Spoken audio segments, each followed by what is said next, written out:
On February the 4th, the 814 from Bristol to Penzance was approaching Dawlish Station when it suddenly stopped. Passenger Daryl Fensom filmed what happened.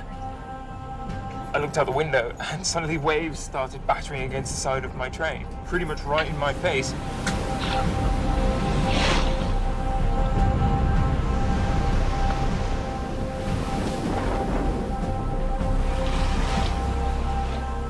It's really hard to believe that the waves to have gone all the way from down there up to here and then over the top of my train. The train shook. It was like the train was really getting battered one, and it was also picking up small stones, so they were clashing against the glass as well. So it was quite terrifying.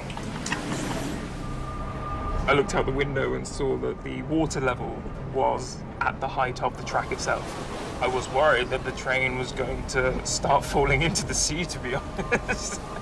So I had to start looking around nervously, going, okay, what are the emergency instructions in this situation? How do I get out the train? So I start looking towards the door. Other people on the train started edging their way closely towards the door.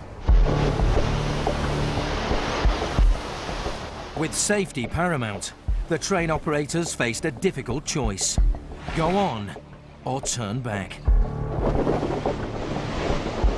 After an agonizing wait, the train driver headed for the station, hoping for some shelter. Even in Dawlish Station, it wasn't enough cover.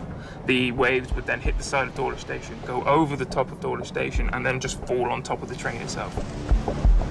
The wall in the station was being hit by waves that were monstrously high. The waves were flying over the top of the footbridge down there, and the spray, you kind of thought, you know, is anything going to survive? The waves and the sound and the noise and the intensity of the whole drama was such that you thought nothing is going to get through this. By now it was 9:30. Unseen outside the station where Daryl's train had been standing, the rock foundations of the track were being ground away by the waves.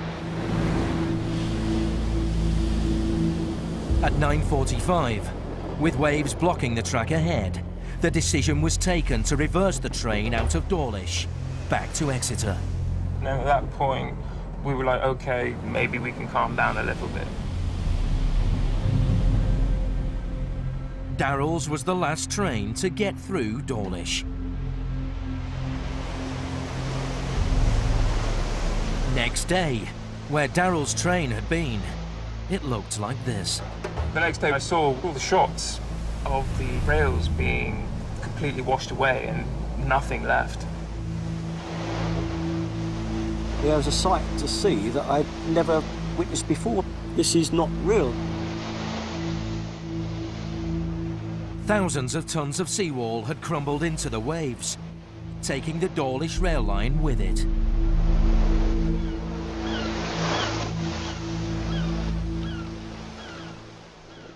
That morning, this was not Dawlish, this was something from a scene of a movie.